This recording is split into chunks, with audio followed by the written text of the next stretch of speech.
제 시편 22편입니다. 시편 22편은 메시아 예언시로서 굉장히 유명한 시입니다. 시편에는 메시아 예언시가 나와요. 그런데 특별히 22편은요, 십자가에서 주님께서 직접적으로 고통을 경험하시는 그 내용이요, 너무나 실감나게 적혀 있습니다. 그래서 메시아 예언시 중에서도요, 예수 그리스도의 세밀한 것까지 예언한 시로서 시편 22편이 유명합니다. 또한 비탄시라고도 해요. 다윗이 지었다고 되어 있는데요. 다윗이 가장 비탄한 순간에 이 시를 지었고, 또한 결국에는 하나님께 찬양으로 나아가는 그 내용의 전환도 담겨 있습니다. 예수 그리스도의 고난이 이 시에 담겨 있다는 것은요, 사람이 경험할 수 있는 가장 극한의 고난 중에 주님을 찬양하시라는 거예요. 그래서 우리가 삶에 좀 어려움이 있다. 그럴 때 시편 22편으로 기도하면 하나님의 하나님 되심이 우리의 마음 가운데 깊이 새겨집니다. 1절을 보겠습니다. 내 하나님이여 내 하나님이여 어찌 나를 버리셨나이까. 어찌 나를 멀리하여 돕지 아니하시오며 내 신음소리를 듣지 아니하시나이까. 아멘. 참 고통스러운 상황입니다. 하나님을 간절히 불러요. 22편은 21절까지는요, 비탄시로서의 그 성격이 강해요. 하나님께 자신의 이 고통스러운 마음, 비탄한 마음을 막 토로합니다. 그리고 22절부터 31절까지는 하나님을 찬양해요. 지금 1절은 하나님을 강력하게 부르고 있는 내용입니다. 어떤 불신에 의해서 하나님 왜 나를 버리셨습니까? 라는 내용이 아니고요. 이렇게 간절히 주님의 이름을 부를 때 주님께서는 반드시 내게 나타나십니다. 라는 믿음의 표현이에요. 궁극적으로 예수님께서 이 땅에 오셔서 우리의 모든 죄를 흡수하시고 십자가 지실 때 하신 기도와 맥락을 같이 합니다. 여기 내 하나님이여 내 하나님이여 어찌 나를 버리셨나이까 라는 것이요. 마태복음 27장 46절에 나오는 엘리 엘리 라마 사박다니와 똑같은 말입니다. 이제 엘리 엘리 라마 사박다니는요. 마태가 히브리어하고 아람어를 이렇게 합쳐서 기록해 놓은 것이고요. 여기에는 히브리어로만 기록되어 있어요. 그래서 다윗은 엘리 엘리 라마 아자부탄이라고 이야기합니다. 이 같은 말이에요. 다윗이 어떻게 예수님께서 십자가에서 외치실 그 말씀을 그대로 적었을까요? 이것은 예수님의 그림자와 같은 경험을 한 것이다 라고도 봐요. 결국 다윗이 십자가에서 예수님께서 하실 말씀을 미리 자신의 입으로 토로하였다는 것은 하나님께서 예수님을 보내신 것이 우연이 아니라는 것을 가르쳐 줍니다. 하나님께서는 이미 천년 전에 시편 22편을 통하여 예수님의 그 외침을 예언하셨듯이 예수님의 모든 것이 하나님의 경륜과 섭리에 의해서 진행되었다는 것을 증거해 줍니다. 여기 어찌하여 나를 버리셨습니까? 어찌 나를 멀리하여 돕지 않으십니까? 라는 탄식이 나와요. 여기서 멀리하다라는 것은 하나님과의 관계 단절이 완전히 되었다. 하나님은 안 계시다. 라는 표현보다는요. 하나님의 침묵하심, 또한 하나님께서 지금 나로부터 얼굴을 돌리시는 듯한 상황에 대한 이 처절함입니다. 그러니까 하나님께서 계시지 않는다라는 표현은 절대 아닌 거예요. 하나님께서 계시기 때문에 이렇게 간절히 기도하는 거예요. 그리고 하나님의 침묵에 대해서 고통스러워하는 거죠. 우리도 이러한 마음을 갖게 될 때가 있습니다. 하나님, 나로부터 왜 고개를 돌리십니까? 왜 나를 돕지 않으시고 침묵하십니까? 이러한 마음이 들 때가 있어요. 그러나 우리가 그러할 때 주님을 애타게 찾는 기도를 통하여 결국에는 더 깊이 주님을 만나게 됩니다.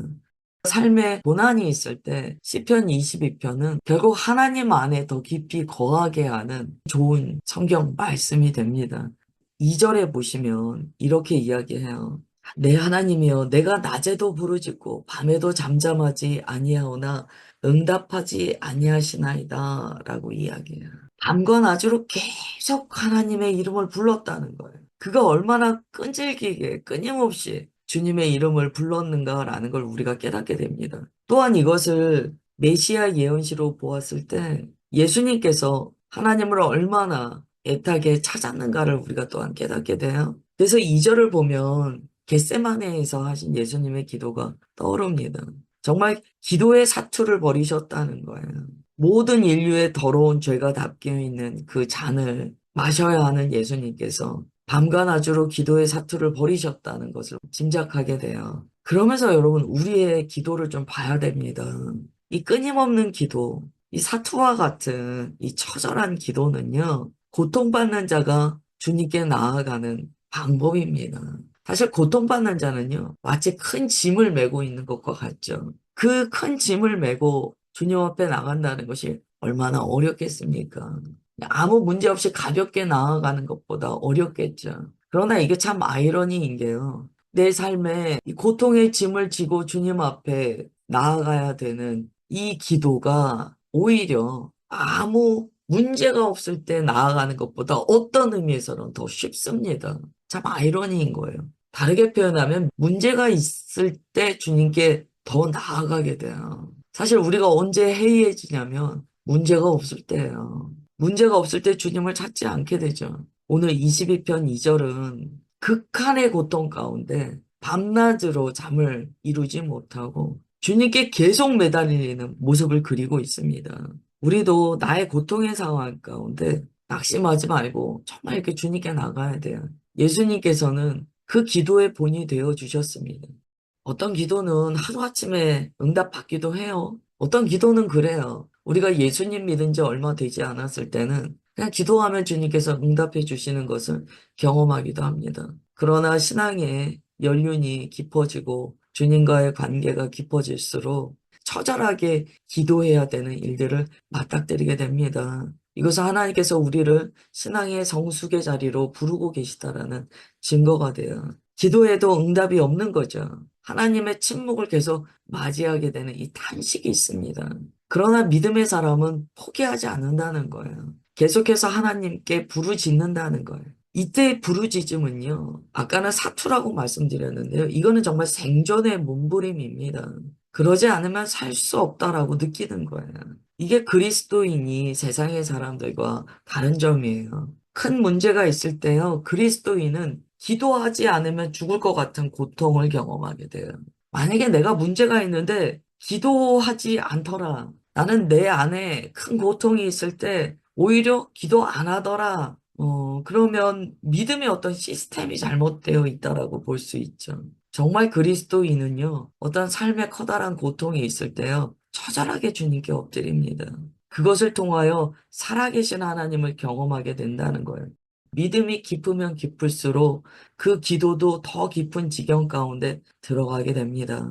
이 절에 보면 시인은 주님 응답하지 않으십니다. 주님 제게 잠잠하고 응답하지 않으십니다. 라고 이야기해요. 그 처절한 과정을 겪고 있는 거죠. 욥도 이러한 고백을 했습니다. 욥기 23장 8절에 보면 욥이 이렇게 얘기해요. 내가 동쪽으로 가도 안 계시고 서쪽으로 가도 보이지 않으십니다. 라고까지 고백을 해요. 이러한 고백이 있기 때문에 23장 10절이 가능합니다. 그러나 내가 가는 길을 그가 아시나니 그가 나를 단련하신 후에는 내가 정금같이 나아오리라. 이게 가능한 거예요. 어떻게 우리가 단련되어 연단되어 순금과 같이 주님께 나아갈 수 있습니까? 사실은 동으로 가도 서로 가도 계시지 않고 보이지 않는 주님을 경험할 때 그러함에도 불구하고 주님께 끝까지 밤낮으로 애통함으로 나아갈 때 우리가 순금되어 나아오는 거예요. 신앙생활이 기도할 일도 없고 그냥 늘 아유 주님 사랑합니다. 좋습니다. 이런 신앙생활만 하는데 깊어지는 게 아닙니다. 그런 일 절대 안 겪고 싶지만 성경은 믿음의 연단이 필요하다라는 걸 가르쳐 주시거든요. 또 우리의 삶은요, 여러 가지 고통의 요소들을 통하여 주님께 나아갈 수 있는 힘을 얻게 되고요. 그 과정을 통하여 우리의 믿음이 주님 앞에 견고히 서게 됩니다. 그래서 그리스도인의 십자가의 길은요, 예수님의 가신 길을 그대로 따라갈 수밖에 없다는 거예요. 지금까지 나눈 내용으로 봤을 때요, 고통도 헛되지 않고요. 고통 중에 기도도 절대 헛되지 않습니다. 하나님의 침묵은 믿는 자의 믿음을 연단하는 복된 시간입니다. 하나님의 침묵은 하나님의 부재가 절대 아니에요. 하나님의 침묵은요, 하나님께서 여전히 함께 하신다라는 또 다른 방식의 증거입니다. 이걸 우리가 알아야 돼요. 어떤 경우 이러한 고민을 하시는 분들이 있어요. 기도하는데 주님의 응답이 없습니다.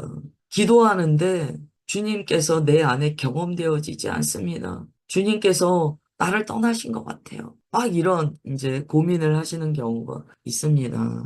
그런 고민이 가능합니다. 그러나 시편 22편을 볼 때요. 우리가 기억하게 되는 진리가 있어요. 하나님께서 내게 마치 등 돌리신 것처럼 경험되어지지 않고 침묵하신다라고 생각될 때 우리는 역설적이게도 한 가지를 알게 된다는 거예요. 아, 이것이 지금 하나님께서 내게 역사하시는 방법이다. 너무 중요한 말씀 드려요. 기도할 때 늘 주님께서 뜨거운 불로 오십니까? 늘 주님의 음성이 우레와 같이 내게 들립니까? 늘 내게 어떠한 현상으로 주님이 경험됩니까? 아닐 수 있다는 거예요. 오히려 침묵하시는 하나님께서 나를 더 깊이 만져나가고 계실 수 있다라는 것을 오늘 가르쳐 줍니다. 너무나 중요한 말씀이에요. 어쩌면 하나님께서 그동안 네가 경험한 방식으로만 나를 만나려고 하지 말아라. 너의 방식에 나를 가두지 말아라. 라는 선언일 수 있어요. 주님 입장에서는 참 답답하실 것 같아요. 지금은 내가 너를 침묵으로 만지고 있어. 지금은 내가 너를 다른 방향으로 더 깊은 믿음의 지경으로 인도하고 있어. 라고 분명히 말씀하시고 역사하고 계시는데 나의 방식만을 고집하는 내 아집이 하나님은 계시지 않다라고 자꾸 하나님을 불신할 수도 있다는 거예요. 여러분 아셔야 됩니다. 예수님께서 십자가에서요, 엘리 엘리 라마 사박단이라고 하신 것은요, 하나님의 부재 선언이 아닙니다. 하나님을 향한 깊은 믿음의 표현이었다는 것을 우리가 알아야 돼요. 또한 예수님조차도 하나님과의 단절을 경험하시며 그럼에도 불구하고 믿음을 붙들고 나아가시는 모습을 보이셨다면 우리는 어떻겠습니까? 우리가 예수님을 그대로 따르는 제자라고 하는데 우리는 하나님과의 단절, 침묵을 경험하면 안 됩니까? 내게는 절대 그런 일이 있으면 안 됩니까? 어떻게 본다면 그거 참 교만한 얘기인 거예요. 예수님도 하나님의 침묵을 경험하시고 우리를 위하여 십자가를 지셨는데 우리가 그 거룩한 주님의 십자가의 길을 자기 십자가 지고 따라가는 제자라고 이야기하면서 나는 맨날 불과 같은 은혜만 있으리라고 기대한다는 거는 좀 그게 모순이죠. 그래서 시편은요. 시편 22편은 1절, 2절에서 굉장히 깊은 하나님의 메시지가 들어 있습니다. 1절, 2절을 오늘 좀 깊이 묵상하시면서 메시아 예언시로서 이 땅에 어린 양으로 오신 우리 주 예수께서 내게 무엇라 말씀하시는가? 그걸 좀 받으셨으면 좋겠어요. 예수님께서 밤낮으로 기도하셨어요. 다윗도 그랬다는 거예요. 그런데 여기서 우리가 또 한 가지를 묵상할 수 있어요. 밤낮으로 기도하는 자가 경험하는 것이 무엇이냐면 동이 터오는 새벽입니다. 여러분 철야 기도를 해봐야지 어두운 밤을 지나 새벽을 깨우는 것을 진짜 경험하게 돼요. 이게 얼마나 귀한 묵상인지 모릅니다. 예수님은 정말 이 피가 땀이 되어 흐르셨잖아요. 그 과정을 통하여 뭘 경험합니까? 새벽을 경험하는 거예요. 여러분 생각해 보세요. 예수님께서는 습관을 따라 철야 기도도 많이 하셨거든요. 밤이 맞도록 기도하시고 하나님께 처절하게 매달리시는 그런 모습을 보이셨거든요. 예수님께서는 새벽을 깨우시는 걸 보여주셨다는 거예요. 이게 제자들이 보았다는 거예요. 예수님의 모든 삶의 여정은 제자들을 향한 제자 훈련이었습니다. 예수님의 제자 훈련은 보이시는, 본이 되시는 제자 훈련이었어요. 낮과 밤을 지나 새벽이 오기까지 하나님께 매달리는 기도의 24시간을 제자들에게 보여줍니다. 이것은 뭐 시간의 개념도 있지만 영적인 개념도 있는 거예요. 그것을 통하여 예수님께서 사역하셨어요. 그리고 제자들이 뭘 알게 됐을까요? 아, 예수님의 사역은 그 밤의 칠흑 같은 어둠 속에서 하나님께 엎드리시고 새벽을 맞이하시는 주님의 순종을 통하여 이루어지는 거구나 라는 걸 제자들이 경험했다는 거예요. 1절과 2절 다음에 3절을 보시면 어조가 확 바뀌는 걸 보게 됩니다. 이스라엘의 찬송 중에 거하시는 주여 주는 거룩하시니이다. 우리 조상들이 주께 의뢰하고 의뢰하였으므로 그들을 건지셨나이다. 그들이 주께 부르짖어 구원을 얻고 주께 의뢰하여 수치를 당하지 아니하였나이다. 아멘. 1절과 2절에서 3절과 5절로 나아갈 때 그 어조의 변화를 보십시오. 좀 극과 극이라고 할 정도의 어조의 변화잖아요. 지금 3절이 왜 중요하냐면요. 이스라엘 찬송 중에 계시는 주님이라는 이 고백이요. 유대인들은 압니다. 이 고백은요. 역사 가운데 우리의 하나님 되시는 주님이라는 의미를 담고 있어요.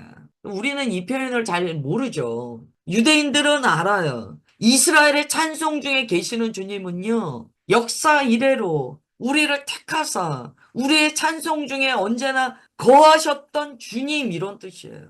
이 3절의 고백이 얼마나 중요합니까? 지금은 내가 영혼의 어두운 밤을 보내고 있고 지금은 칠흑과 같은 고통 가운데 기도하고 있지만 제가 알고 있습니다. 제가 믿고 있습니다. 이스라엘 찬송 중에 주님은 항상 계셨습니다. 지금도 계십니다.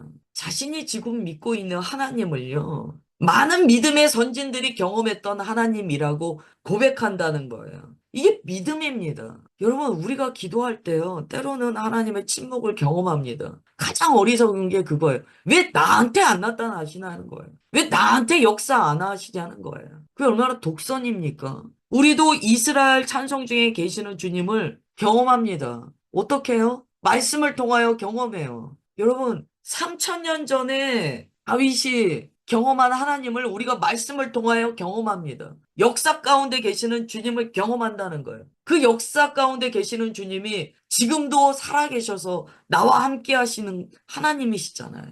우리가 믿는 하나님은요, 성경 가운데 역사하셨던 오랜 과거로부터 지금까지 현존하시는 하나님이에요. 지금 내 앞에, 내 문제 가운데 역사하지 않으신다고 해도요, 주님은 여전히 주님의 히스토리 가운데 살아 계시다는 거예요. 이게 얼마나 중요한 믿음인지 몰라요. 3절에서 이스라엘 찬송 중에 계시는 주님, 고통 가운데 있는 시인이요. 이야기합니다. 내 주님, 지금 제가 주님을 불러도 안 계시는 것 같아요. 제가 낮과 밤으로 처절하게 기도해도 주님 제 기도에 응답하지 않으시는 것 같아요. 그러나 제가 믿습니다. 역사 가운데 살아계신 주님, 지금도 나와 함께 하시며 주님은 거룩하시다라고 고백합니다. 그리고 4절과 5절이 나오는 거야. 조상들의 기도에 주님께서는 응답하셨습니다.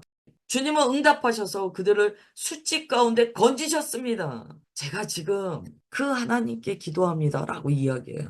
오늘 믿음에 대해 굉장히 중요한 가점들이 많이 나왔는데요. 1절과 5절까지 오늘 잘 묵상하십시오. 이거 메시아 예언시이기도 하면서 고통 가운데 있는 백성들에게 주시는 하나님의 귀한 말씀입니다. 기도하겠습니다. 하나님, 우리의 인생이 녹록지 않다는 것을 압니다.